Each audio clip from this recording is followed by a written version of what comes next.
Bueno, buenos días a todos. Tenía muchas ganas de dar esta sesión, no por la actualización, sino por cosas anteriores que tenía ganas de comentar.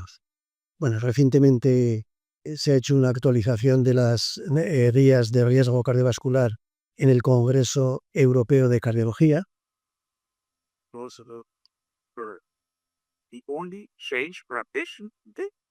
Bueno, pues nada, no sé, es fácilmente disponible. Bueno, como son las guías de la Sociedad Europea de Cardiología, esta sesión, y no sé si recordáis que hace 2 años ya también preparé una actualización de las guías, entonces por necesidad voy a tener que hacer muchas referencias a esta otra sesión. Bueno, el que quiera ahí la tiene. Y ya os digo que echo de menos como hay que los puntos que están en las anteriores recomendaciones y ahora no aparecen. ¿Qué significa? ¿Que desaparecen o que se sobreentienden y que se tenían que seguir teniendo en cuenta?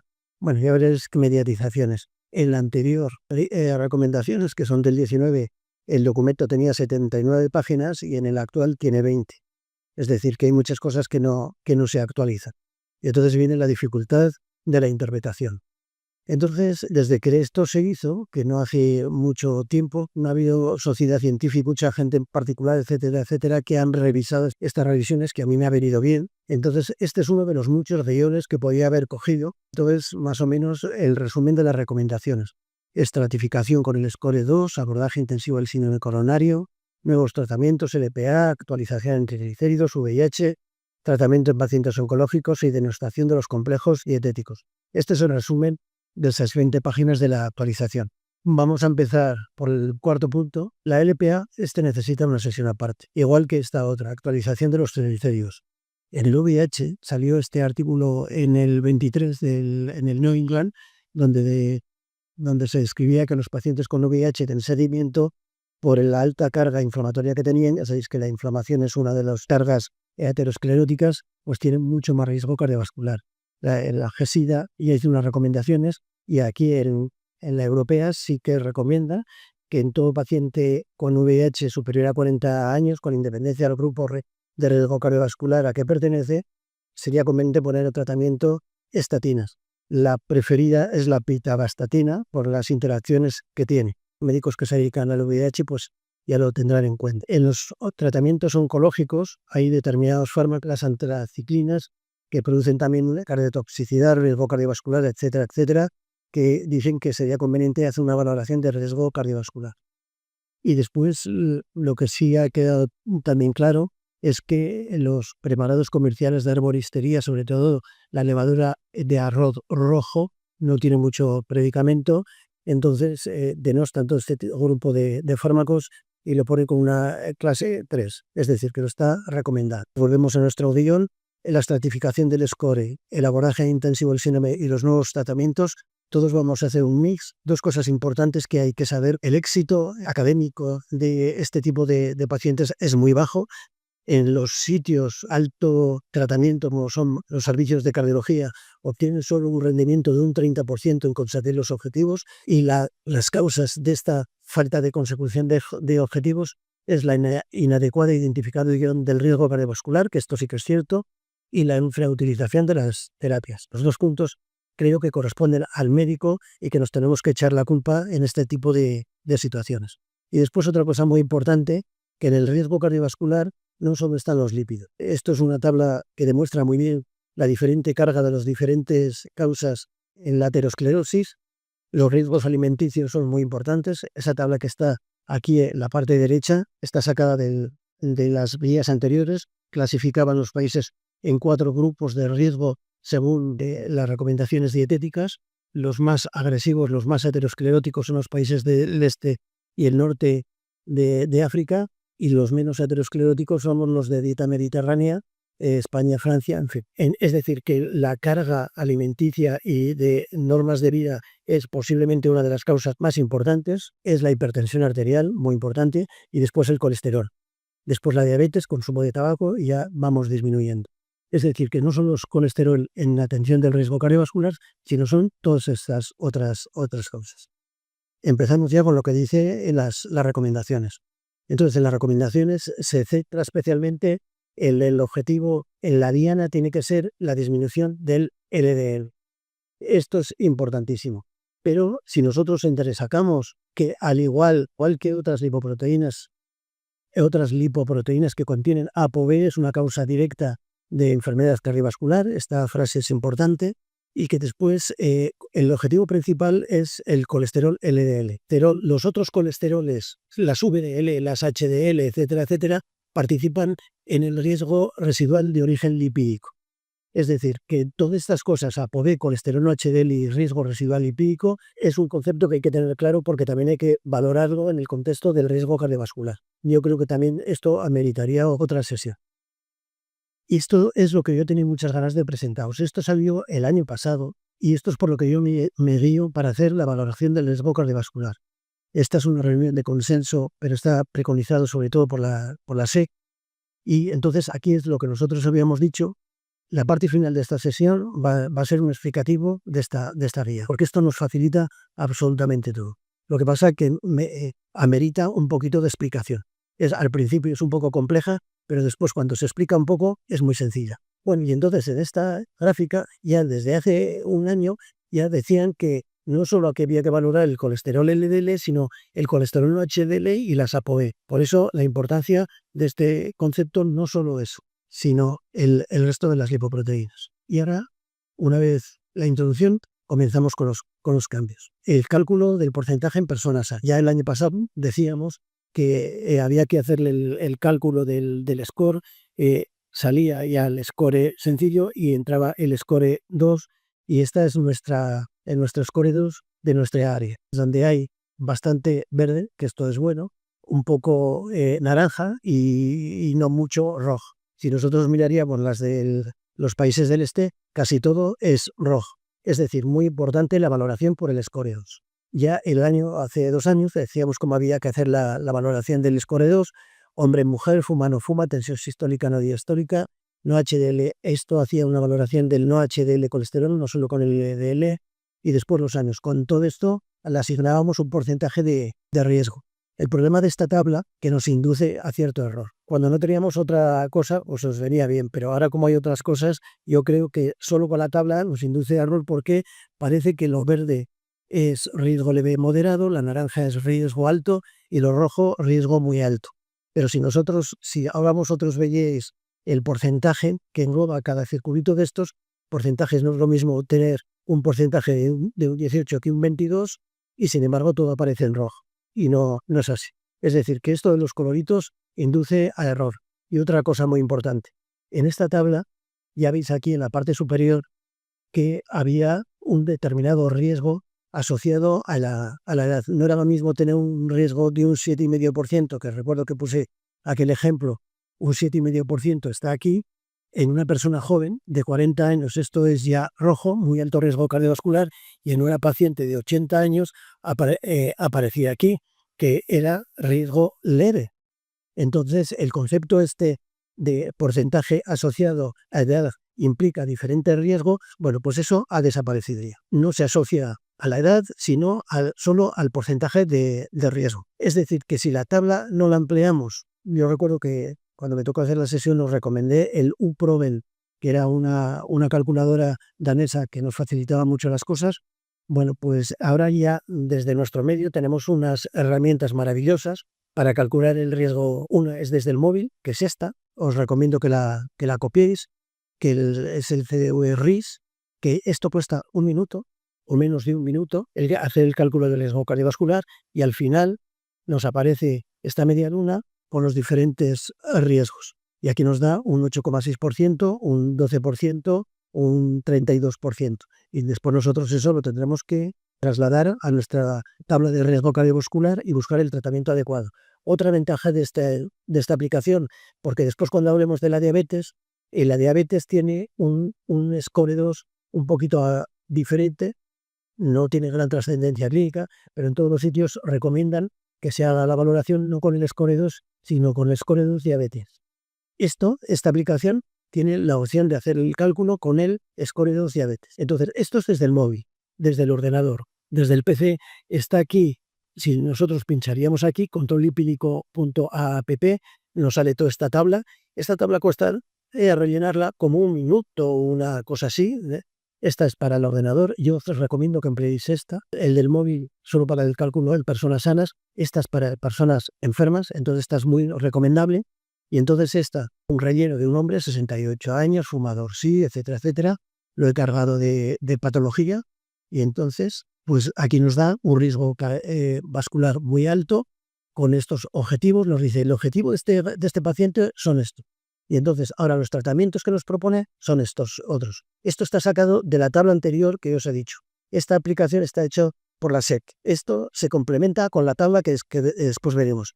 Desde el ordenador, sin lugar a dudas, os recomiendo esta y sobre todo para personas enfermas, no para personas sanas, que era la del móvil. Bueno, y no sé si recordáis mi sesión, pero yo al final os dije porque tenía en mente hacer una aplicación que después de 2 años, esta es la aplicación. Problema de esta. Esta aporta mucha más información que cualesquiera de las otras dos que os he visto, pero tiene 42 ítems que rellenar. Tiene un trabajo ímprobo el rellenar, pero aporta mucha información. No sé si le daré publicidad, no lo sé. Bueno, pero está hecha. Y entonces ya comenzamos de la publicación que estos son los grupos cardiovasculares de riesgo. Tendremos que ir desmenuzando lo que nos dice para personas sanas. Lo primero que nos valora es el score. Si nosotros de cualquier manera calculamos un score de 18, 22 o 14, nosotros lo trasladamos a la tabla y ya veis que esto ha cambiado con respecto al anterior. Entonces esto nos ha simplificado mucho las cosas. El bajo riesgo es menor del 2%. El moderado es del 2 al 10.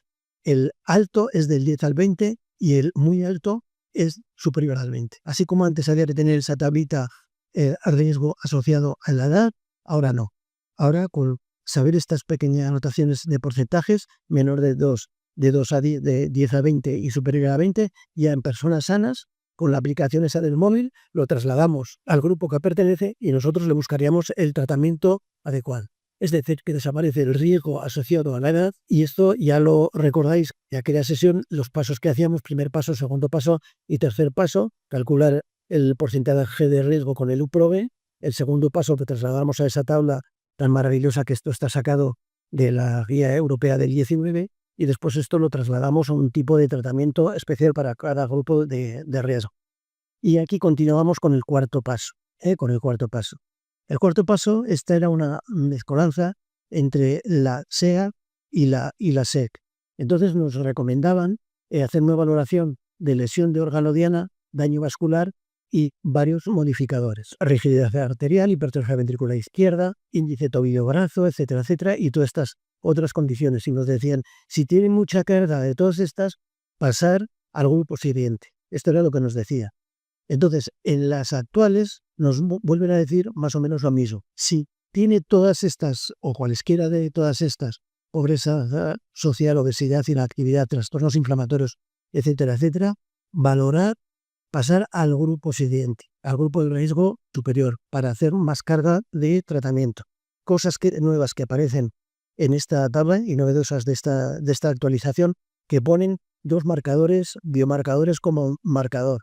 Uno que es la PCR ultrasensible y otro que es la LPA.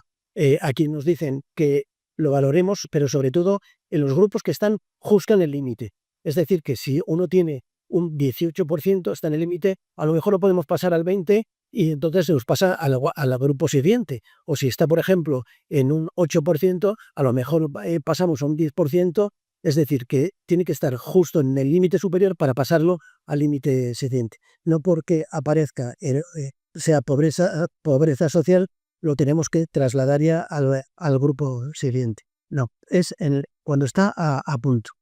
Y había lugares en la literatura donde decían que estas cargas de biomarcadores sociales, de patología asociada, solo se debía aplicar en los grupos de moderado riesgo para pasar a alto, no de los de alto pasar a muy alto o de lo muy alto a extremo. Bueno, entonces esto, saber que tiene carga, pero ligera.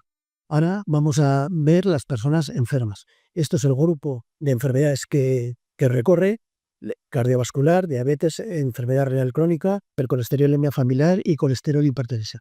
Vamos a ver cada una de todas estas. Comenzamos con las enfermedades cardiovasculares. En el primer grupo había dos grupos importantes, una que era la enfermedad cardiovascular demostrada, es decir, que el paciente que ha tenido un infarto, que ha tenido un ictus, que tiene aterosclerosis, claudicación intermitente, que tiene revascularización cardíaca, que ha tenido un accidente isquémico transitorio, todo esto pertenece a este grupo y esto no ha cambiado. Entonces, aquí lo que sí ha cambiado es en la premura para conseguir los resultados. Es decir, que antes cuando veíamos un infarto o cuando había un infarto, cuando había un ictus o cuando había un tratamiento escalonado del tratamiento hipolipemiante, que nos lo recomendaban.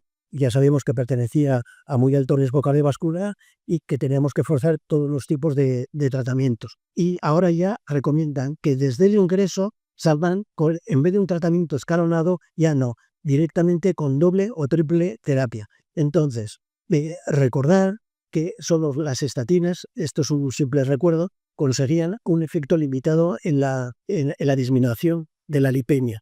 Por ejemplo, la rosuvastatina, pues con 5 miligramos conseguíamos un 40%, y que si nosotros lo subíamos a 40 miligramos, 40% lo subíamos a 55. Es decir, que ya vemos que solo las estatinas tienen un efecto con un recorrido moderado.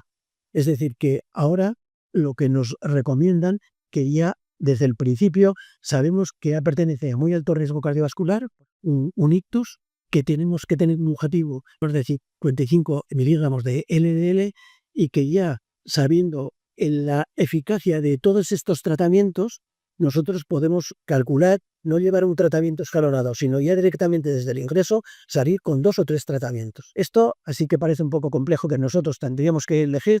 Cuando disminuimos ese gráfico del riesgo cardiovascular, lo da hecho. Es muy sencillo, pero el concepto interesa que nos cambie.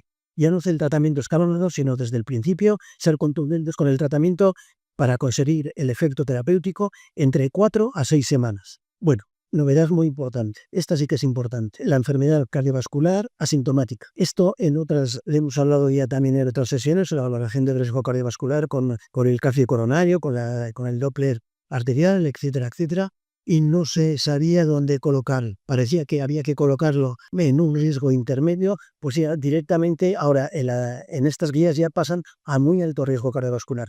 Tú cuando diagnosticas que tienes una estenosis coronaria o una estenosis carotidia, una estenosis femoral, ya directamente pasa a muy alto riesgo cardiovascular. Lo veo porque con relativa frecuencia veo estenosis carotidias o estenosis femorales superiores al 50%. Recordar que una carotidia tiene un diámetro de 4 o 5 milímetros. Cuando tú ves una placa carotidia de 2 milímetros, y esto lo vemos con relativa frecuencia, ya pertenece a muy alto riesgo cardiovascular. Ya tenemos que forzar el tratamiento a este grupo de riesgo. Entonces, la estenosis es cuando es superior al 50%, por cualesquiera de los métodos que vamos a ver ahora, o cuando tiene un calcio coronario de 300. Ya hablamos un día del calcio coronario, estaba catalogado en diferentes grupos, menor de 100, de 100 a 200 y superior a 300. Pues bueno, ahora cuando te aparece un calcio coronario superior a 300, ya pertenece a este muy alto riesgo cardiovascular. Desmenuzando el documento, dice que la enfermedad documentada inequívoca en estudios de imagen, típicamente definida por su estenosis superior al 50% por angiografía coronaria, tomografía coronaria o ecografía carotidia o femoral, esto ya pertenece a ese grupo. Y una puntuación del calcio coronario superior a 300. Cuando tú haces un escáner porque estás valorando un enfisema pulmonar, te dicen calcificación coronaria. Es esto. La calcificación coronaria en el TAP sin definir el calcio coronario. El concepto es diferente, este otro es diferente. Y nos dice en estas recomendaciones, esto es una película donde un cardiólogo le explica a otro cardiólogo, oye, y si a ti te dicen que tienes un TAC con un calcio coronario, ¿qué haces? Esta cardióloga dice, yo lo asumo y lo meto ya directamente en el grupo de alto riesgo cardiovascular. Sí, solo la presencia de calcio coronario tiene que tener el suficiente peso para meterlo en este grupo. Seguro que esto habrá que definirlo todavía más. Cuando tú tienes una ecografía carotidia femoral superior al 50%, yo creo que sí. Y después cuando tiene un calcio coronario con un score superior a 300, pues bueno, las recomendaciones dicen que sí. Y también dice otra cosa importante esta guía. En este contexto, si bien las imágenes coronarias o la medición de calcio no están indicadas como pruebas de detección generalizada para la estimación del riesgo cardiovascular. Muy importante. Cuando hablábamos otra sesión de la valoración de las arterias, decíamos, esto no sé cómo queda o cómo no queda. Bueno, aquí dice claramente, no vale hacer screening en personas ya asintomáticas con una geografía coronaria o con un calcio coronario para incluirlas en este grupo. Solo si se mide. Si se hace un TAC oportunista por otro motivo y te dan este diagnóstico, entonces sí que debe de incluirse. Lo que teníamos que decir de las arterias, de la diabetes. En la diabetes recomiendan, después de las del 19, salieron unas en el 23, unas recomendaciones muy importantes. Aquí se hizo también una sesión de la diabetes y el riesgo cardiovascular. Estas son las, aquí está el hipervínculo donde lleva al documento directo y dice que la diabetes no se tiene que calcular por el score normal, sino por el score diabético. Tiene pocas implicaciones, pero bueno, tiene alguna pequeña implicación. Nosotros, más o menos, la diabetes queda igual. Queda diabetes de muy alto riesgo vascular cuando tenemos daño de un órgano diana, cuando se asocia a otros factores de riesgo cardiovascular. La diabetes tiene además tensión, colesterol, tabaquismo, obesidad, o cuando es de larga duración. Es decir, que esto es lo mismo que teníamos previamente. Aquí vemos en ese documento del score de diabetes como es un poquito diferente. Aquí estará en el 2%, aquí del 2 al 10, y a partir de aquí ya es lo importante. Es decir, que los más importantes, los que más nos tenemos que esforzar, que es esto, se quedan más o menos con lo mismo. La enfermedad renal crónica. Antes había una clasificación que, además del grado de insuficiencia renal, se cuantificaba la relación albúmina-creatinina. Menor de 30 a 300 o superior a 300. Aquí, por ejemplo, en la enfermedad renal grave no tenía que tener un filtrado menor a 30, sino podíamos tener un filtrado de 45, pero con una excreción muy alta de albúmina, ya no lo incluían en este rol. Bueno, pues ahora parece que han retirado la proteinuria. Yo la seguiré pidiendo. Para mí es un dato muy importante. Esto era lo que teníamos hasta ahora, lo que nosotros habíamos dicho. El filtrado glomerular, o sea, un filtrado menor de 300, pero un filtrado menor de 30 mililitros con una cociente de albúmina creatinina muy alto y hipertensión muy alto. Hipercolesterolemia familiar, esto se queda igual. En los muy alto riesgo, hipercolesterolemia familiar con otro riesgo vascular, y los pacientes sin riesgo quedaban adscritos al alto riesgo vascular. Y después, colesterol e hipertensión. Esto yo creo que merece también un comentario. Los factores de riesgo únicos notablemente elevados, en particular un colesterol superior a 310 o un LDL superior a 190 o una tensión arterial superior a 180, ya quedan incluidos en este grupo. Pero no dicen cuándo. Si esto es de inicio o una vez iniciado el tratamiento. Yo no concibo un paciente que tenga que estar siempre 180, 110 para comenzar un tratamiento con estatinas, o que tengan este colesterol total o este LDL sin haber iniciado un tratamiento dietético y normas de vida. Yo nunca he puesto un tratamiento con estatinas por este grupo. Forzar el tratamiento, disminuirlo y hacer que desaparezcan de este grupo. Con que de este grupo bajen al grupo anterior, a moderado riesgo, ya no ameritan tratamiento con estatinas.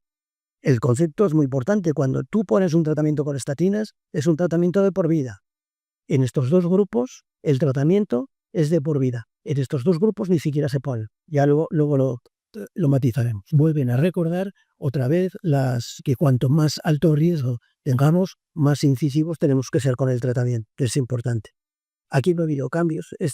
Las recomendaciones de estilo de vida y las recomendaciones de tratamiento, que en prevención primaria, daos cuenta, el riesgo, por ejemplo aquí alto, pero con niveles de colesterol no muy alto, pues nosotros, solo con estilo de vida, que solo con la modificación del estilo de vida y la dieta, les evitamos poner tratamiento. Solo ponemos tratamiento en estos grupos muy, muy severos. Volvemos a recordar que hay muchos pacientes que por el colesterol se aparece en rojo ya se les pone un tratamiento con estatinas, no está indicado poner un tratamiento con estatinas. Y al contrario, un paciente porque tenga un colesterol en negro, si tiene los otros factores de riesgo cardiovascular, ameritan estatinas.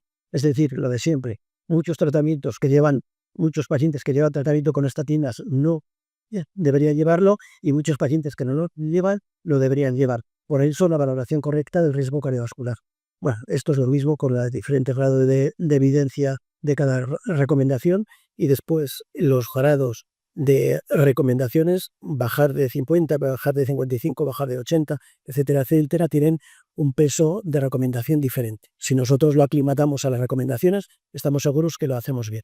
Otra cosa novedosa que ha aparecido eran los del riesgo extremo, que son pacientes que tienen ictus repetidos o que tienen aterosclerosis a diferentes territorios. Esto lo que significa es que necesitan bajar el colesterol todavía más. Aquí hay que bajar el colesterol por debajo de 40 mg. Bueno, ya lo tenemos todo controlado. Sabemos el nivel de colesterol, ApoB, HDL, el porcentaje de riesgo, lo hemos calculado de la manera que sea. Sabemos el grupo de otras enfermedades que tiene, el riesgo cardiovascular al que pertenece, el porcentaje de colesterol que debemos conseguir. Y entonces ahora vamos a esto, que era donde yo quería llegar, lo que más me interesa. Explicaos un poquito esta tabla. Esta tabla, aquí tenéis la referencia, está de libre disposición, este artículo. Esta revista no tiene los artículos abiertos, pero este lo tiene abierto. Bueno, entonces ya cuando nosotros, de la manera que sea, hemos asignado un riesgo bajo, moderado, alto, muy alto o extremo, le tenemos que asignar un tratamiento. Pero nosotros sabemos el grupo que tenemos y el colesterol que tenemos. El objetivo de cada grupo lo tenemos aquí. Objetivo, ya lo veis, menor, menor, menor, menor, lo que nosotros hemos ido diciendo en esta sesión. Y entonces, según el colesterol que presente el paciente, si nosotros estamos en vamos a poner este paciente de alto riesgo cardiovascular, entonces si nosotros tenemos ya un grupo y tenemos un colesterol de entre 100 y 130, vemos que nos corresponde el color azul. El tratamiento recomendado es este. Nos recomiendan bajar el colesterol entre el 40 y el 49%, y tenemos estatinas de alta intensidad, bempedoico, ezetimiba, etcétera, etcétera. Y si nosotros tenemos intolerancia a las estatinas, entonces tenemos ezetimiba más bempedoico. Es decir, que no hace falta discurrir nada, ni tener una referencia cargada de muchos datos. Nosotros, habiendo asignado con la aplicación que nosotros hemos hecho del riesgo cardiovascular y sabiendo nosotros el colesterol que tenemos, si aquí nos aparece un colesterol, por ejemplo, tenemos un muy alto riesgo cardiovascular y tenemos un colesterol más de 190, nos corresponden todos estos colores: el violeta, el rojo, el morado y el negro. A partir de aquí, entonces aquí nosotros lo que nos interesará es bajar el colesterol por encima del 55%. Y entonces tenemos todas estas opciones. Estatinas de alta intensidad más inclisiran, estatinas más ezetimiba más inclisiran. Es decir, que a medida que nosotros vamos necesitando disminuir el riesgo, vamos cargando más medicaciones. Entonces, desde el momento cero ya sabemos que tiene que llevar no una, sino 2 o 3 fármacos. Y si nosotros tenemos intolerancia a las estatinas, además nos da la opción de tratamientos alternativos a los primeros, que son estos. Bueno, yo me he molestado en separar un poco la tabla, decir el grupo que pertenecen, y aquí riesgo extremo. Son todos estos, o sea, este es el objetivo, y si uno que tiene un riesgo extremo entre 140, nos corresponde el verde, nos corresponde este.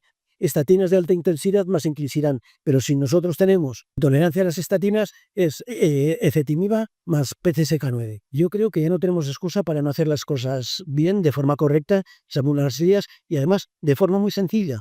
Con la aplicación buscamos el riesgo. Venimos aquí a esta tabla y sabemos el tratamiento que nos recomienda. Bueno, y entonces aquí pues tenemos el alto riesgo, muy alto riesgo, bajo riesgo moderado y riesgo bajo.